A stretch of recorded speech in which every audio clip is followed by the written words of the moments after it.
As more Trump cabinet picks and appointees roll in, the hacks and leftist media continue to provide examples as to why we shouldn't watch them, let alone trust them.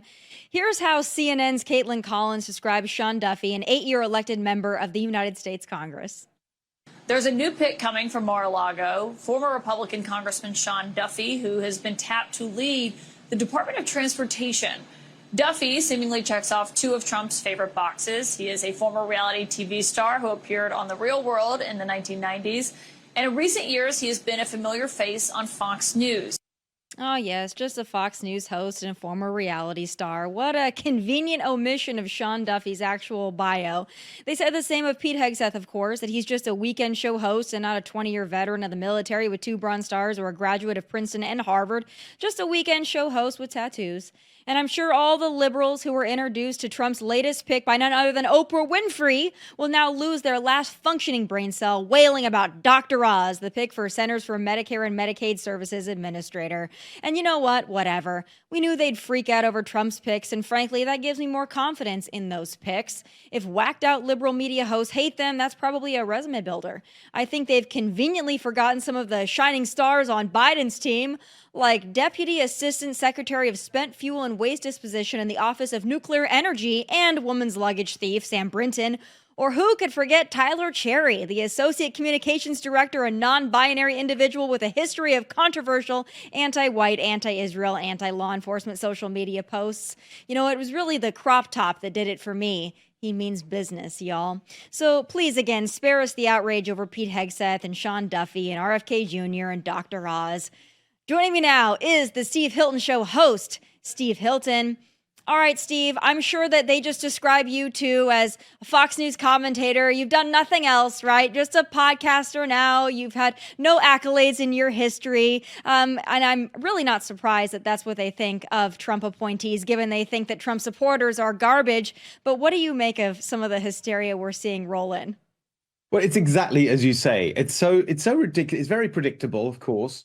But the thing that makes me laugh so much, and you got at some of it there, but you can go through the entire list of the Biden people. Like, okay, so even if you think that some of the appointees from Trump, you don't like them, but compare them to what we've had. I mean, you talk about Pete Hegseth. How could anyone be worse than what we've got with Lloyd Austin, this ridiculous clown who was, by the way, a totally corrupt appointment, right? He was on the board of Raytheon, right, a defense contractor, and they put him in as defense secretary. Not only that, talking about Lloyd Austin, but also Alejandro Mayorkas. I mean, my God, I can't think of anybody who has botched it more than him, which kind of brings me to the big news of the day, which is Jose Ibarra being found guilty in the murder of Laken Riley. Yeah. Your your home state of California is saying, hey, listen, we want to coddle and shield illegal immigrants like Jose Ibarra. I have to ask you, what in the hell is going on in California?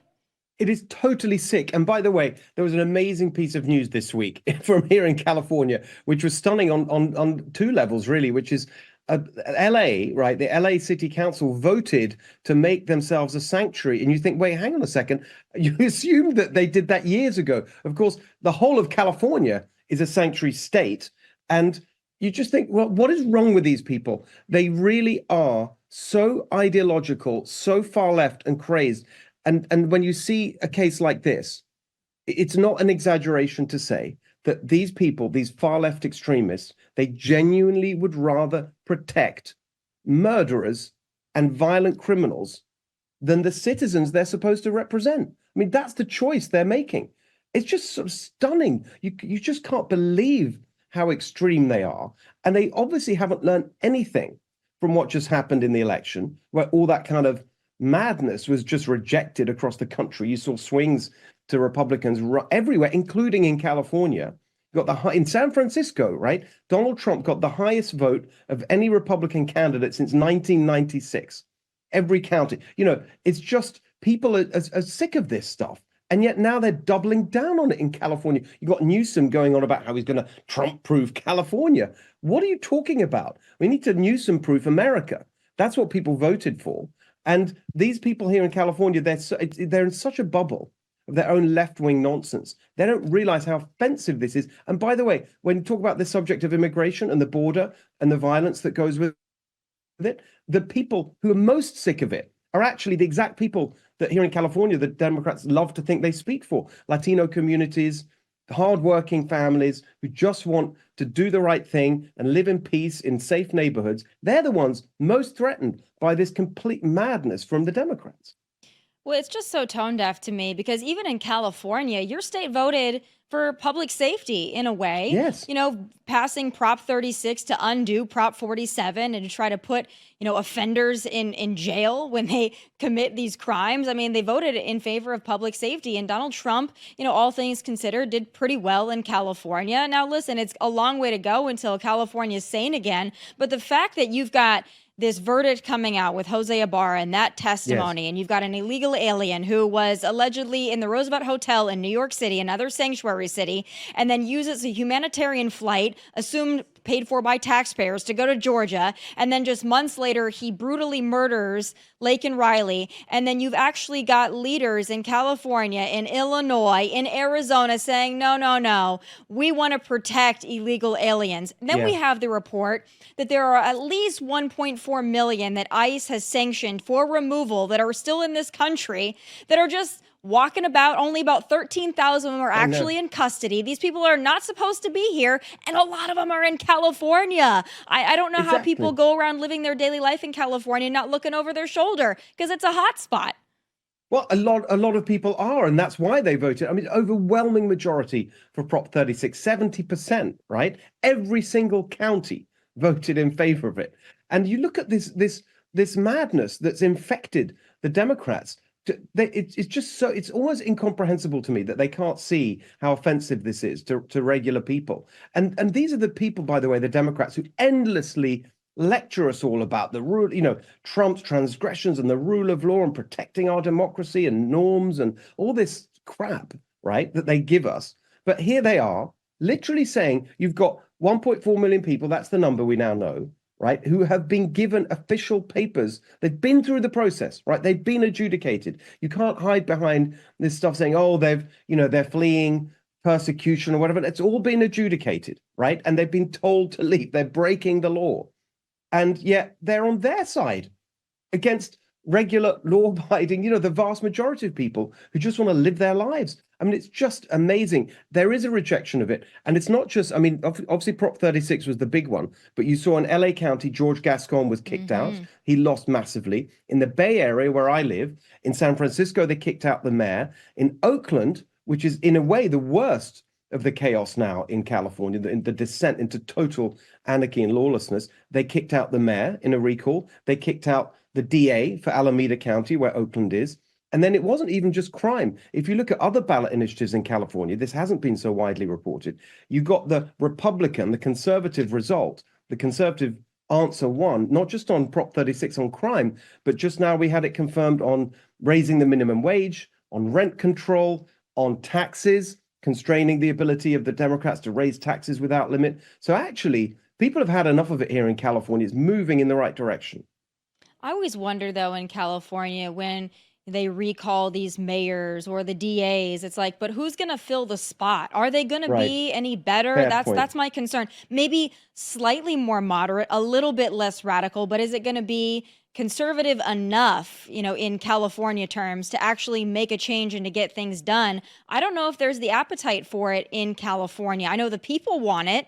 And I can't imagine when you're talking to people and you're talking to people all over the state, and you have anybody that tells you, you know what, I think what we need to do here is we need to shield criminal aliens. We need to protect them. I can't imagine anybody answering yes to that question.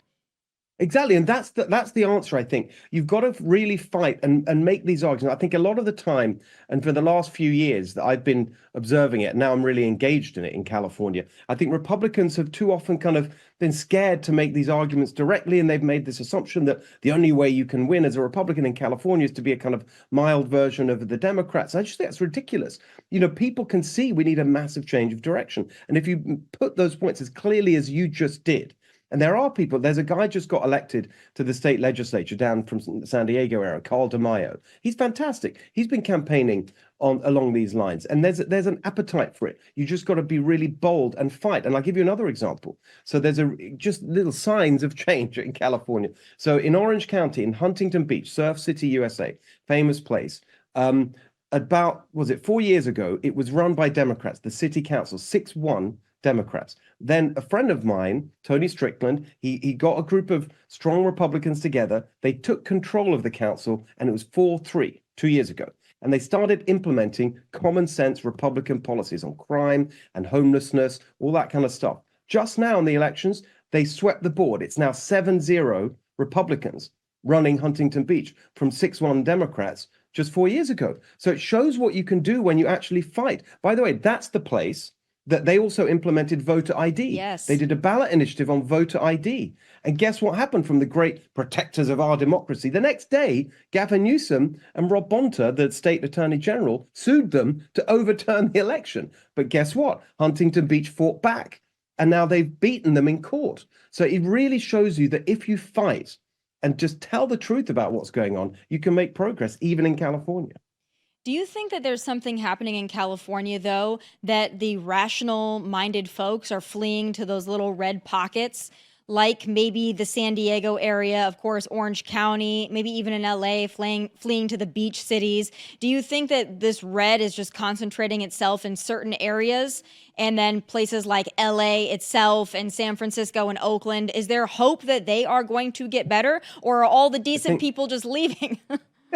Well, there's a lot leaving. I mean, that's the other thing. This exodus is so embarrassing. Like California, right? You were here. It's the most beautiful, amazing place in the world. The weather, it's all fantastic. Why would anyone leave here? But hundreds of thousands of people are leaving.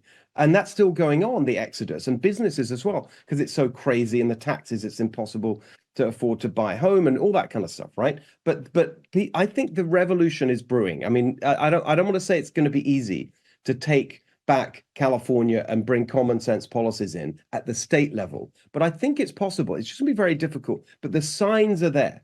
It's encouraging. Look, I think places like the Bay Area, they really are deep blue.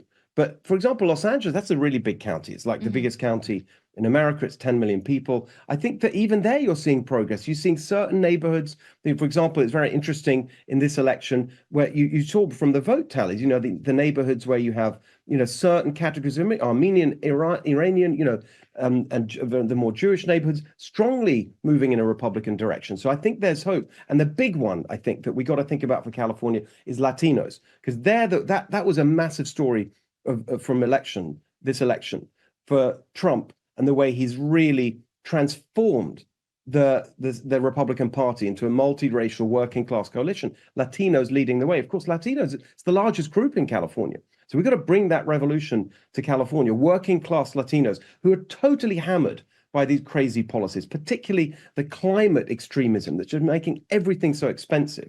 And they don't want to be told to sort of, get rid of their truck and have some EV. They don't want any of that nonsense, So I just think that there is hope. We just got to really fight for it. Yeah. Well, and I appreciate you always fighting in California. I do want to ask you, going back to Trump's cabinet picks, I really want to get your take on some of these folks. And because I know that you've obviously been through this process, you know what it's like to be in leadership, to pick leadership. And I'm wondering if there's anybody on the list that gives you cause for pause. Do you think that Republicans should go to the mat for Matt Gaetz? Or do you think they should back off of trying to push through what I believe is probably the most controversial selection on the list? It's so interesting. I mean, look, I know Matt Gaetz, and as you say, by the way, you're right. Back in the day in the UK, I was a senior advisor to Prime Minister David Cameron. I actually remember the process of helping put together the administration, and you got this whiteboard, and you got names, and you're trying to fit them in. So it's very complicated. You've got to balance different things out. The context for Matt Gaetz, I think, is really important. If you just think what Trump's been through over the last few years, just the endless hounding right back to 2016, so much of that emanated from the Department of Justice. We're going right back to the Russia hoax and all of that, the lawfare and so on. I just think that you can understand why. And then the other really important one I think we've got to bear in mind is Jeff Sessions, the first attorney general in the first Trump administration. Jeff Sessions was a real Trump loyalist, right? He was the first senator to endorse Donald Trump. He really went out on a limb whenever all the establishment was saying you can't support Trump. Sessions was the first one. So you could say he was a real loyalist. And Trump is probably thinking, well, look what happened. Even someone who was supposed to be a loyalist ended up letting me down and going along with the Mueller thing and all the rest of it. So you can totally see from Trump's point of view, I want someone who's rock solid, reliable, and absolutely won't let me down. I mean, I just don't, the honest truth, Tommy, on this one is I truly believe it is about we've just got to understand whether these allegations and smears are just allegations and smears or whether there's something there. I mean, I think that's the answer because look, I know Matt Gaetz. I've said this, on Fox and elsewhere. I know because he was a frequent guest on my show, he's a much more thoughtful, deep kind of policy thinker than he sometimes lets on, right? He's a smart guy and he thinks about policy. He's more, in a way, more serious than the firebrand that he loves to be. And that's a valuable asset as well. We need people who fight.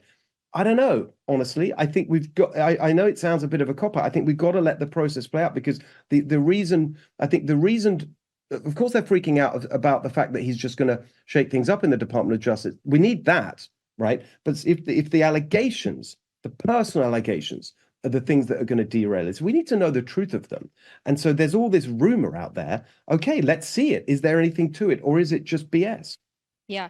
Well, I think the process does need to play out. I know there's a lot of discussion about recess appointments, and I understand the rationale behind it. I understand that they want to give Trump what he wants, and he's entitled to that. He won the election. I just would like to see the process for some of these folks play out, though, because I think that'll give the American people just a little bit more confidence because they did vote for their senators as well. So I think it needs to play out. But I would ask you, too, if it comes out that there is more proof on these allegations against Matt Gaetz for some of the underage stuff and the more salacious stuff, if there is proof for that and we get, kind of close to definitive proof of it, do you think that's disqualifying for him? Yeah, I do. I mean, that's really, I think that's right. And I think people will see that. Now he denies it. So, okay, let's see if there's any evidence. What is this about? Yeah, no, I agree. I think we just need to let it play out.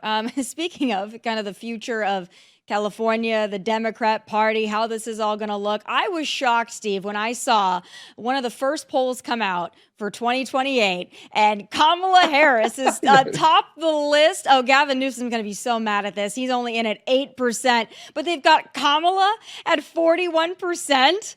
I mean, did they learn nothing? Is this a joke? Like, is this really their top player for 2028? I personally hope so. But what do you make of this? It is interesting because I've seen since this came out, there's been a lot of conversation about it.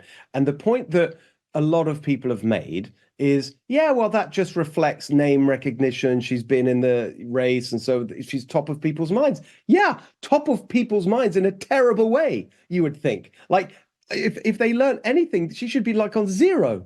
Like, we're not going back to that. She's ridiculous. She had $1 billion plus for this campaign and just sort of totally threw it away on a ridiculous campaign. She's obviously the most inept and lamentable candidate I think we've ever seen for president. Literally can't answer a straight question, can't speak without the teleprompter, just a joke, right? Even in a soft, I mean, the defining moment probably that softball question on The View, where she can't even answer that with the most obvious question that you could imagine. And then later that day, when she's asked it again on Stephen Colbert, she still can't answer it. I mean, what a disastrous candidate. And they're still picking her. So I don't buy this argument that, well, of course she's going to come top. No, if they had any sense, if they really processed what just happened, she would be nowhere on that list. And I think it's interesting that the rest of the folks on that list are white men. Gavin, Shapiro, Buttigieg. 3 white men. I mean, I think that's just amazing. And then Tim Walz. I mean, the fact that he's even on that list. What's he doing there? Exactly. 6%. Oh, God, that's hilarious. Tim Walz, he was the sacrificial lamb. But, there's also a lot of talk that they want Kamala to be your next governor, too. How likely do you think that is to happen? Well, that's an interesting one because as has been reported, that is something that I'm very seriously considering. We're going to be looking at that in terms of running myself. So I'm looking at that. And so I have a direct interest potentially in this. I have a feeling that if the Democratic Party tries to foist a failed and rejected Washington machine politician onto us as some kind of consolation prize, I don't think people are going to like that at all in California. And I think that the whole story in California, as we were discussing earlier, is it's time for change. We need something new. We need something different. We have the worst results on every issue in the entire country. You look at any measure, right? Any issue. We are the worst in California, and it's not an exaggeration. We have the highest rate of poverty, the highest housing cost, the lowest home ownership, the worst business climate, the highest gas prices, the highest utilities, highest water, highest electricity, everything, right? Everything is a disaster. Total failure on every front. Obviously, we need a change. And she's the last person who represents that. So in a way, I would say, yeah, bring it on, because I think she's the candidate who is most likely to usher in a Republican winning in California. Well, I'll tell you this, and I saw it yesterday as well that Fox LA was reporting that Californians will need to make an extra $1,000 a year to keep up with 2025 gas prices. Like as if things weren't expensive enough. And, Gavin Newsom passes this off saying it's just the oil companies that are gouging people, but only in California. They forget all the gas taxes, the primary, the secondary. I'll tell you this, Steve, if you run for governor and you are elected governor of California, I would consider moving back. Now, you have a lot of work to do because I'm not paying those taxes. But I would consider moving back to California if they elected a governor like you. And I think that you'd have a great chance in California. I think that you're just what California needs. So I really hope that you are seriously considering that. And I think you could win. I really do. And even in California, they're ready for a change. And I think that you come across as somebody who's very reasonable. And I think that they would love to have you. So I really, really hope that you consider it. And please keep us updated. When do you anticipate making that kind of decision? Sometime next year. It's still 2026. There's a time away. I've been working on. I've got a policy organization. We've got a few more policy reports to put out on issues like crime and homelessness and so on. So there's still a few months. Got a book coming out next year on California. So there's a few steps down the road. But honestly, Tomi, your promise to move back if we can save California, that's a reason enough to do it. So that's incentive. California is such a beautiful state. I always said, I'd love to go back someday, but not in the current state that it's in. So exactly. I'm very hopeful that you run, and I think you'd win. So you have my full support. I hope you make that decision. Steve, thanks for taking the time with me today. Thanks I so certainly much, appreciate it, and I'll talk to you soon. Great to see you. All right, folks. TDA, or Tren de Aragua, the violent illegal immigrant gang welcomed across the border by Democrats, has now taken root in at least 16 states. And ladies, a word of warning. It's time for final thoughts.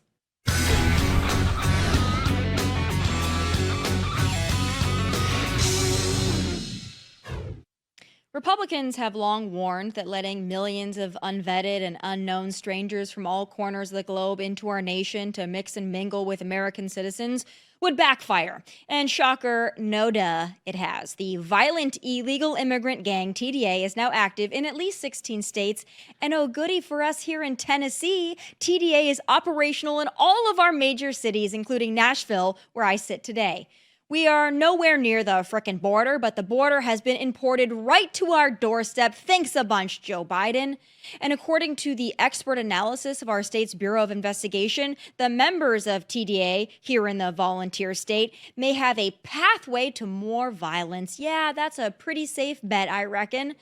But if you thought Joe and Kamala would maybe try to lessen this bloodbath in their last remaining couple of months in office, oh, hell no. In fact, the Biden-Harris administration is still allowing up to 1,500 migrants to enter the U.S. every day via the CBP One cell phone app, and up to 30,000 per month to fly into the U.S. via the mass parole programs. Help is on the way in January, and I have full faith in Donald Trump and Tom Homan to get this tumor rooted out. But until then, ladies, listen up. It's open season on you. You or I could easily be the next Laken Riley or Rachel Morin. Parents, your daughter could easily be the next Jocelyn Nungaray. And while I don't advocate for living in fear or holing up in a bubble to prevent these kind of tragedies, I do advocate 1,000,000% for taking your safety into your own hands. If you go on a run, carry pepper spray. When you're walking in the grocery store parking lot at night or even in the middle of the day, carry pepper spray. If you are trained and licensed for firearms, get and carry a gun. You are a target, and I don't care how nice your town is or how safe you think you may be. It is so much better to be overly paranoid than dead. And those are my final thoughts. Please be sure to tune in live tomorrow at 1 p.m. Eastern. I have George Santos on the show. You won't want to miss that one. Also, catch full episodes of this show on Fox Nation whenever you want. Please like and subscribe to our YouTube channel at Tomi Lahren is Fearless. From Nashville, God bless and take care. Hey, thanks for watching. If you want more of my hottest takes, must-see conversations, and of course, my final thoughts, click here and make sure you subscribe here so you never miss a beat. I'll be here every weekday, and I hope you'll join me.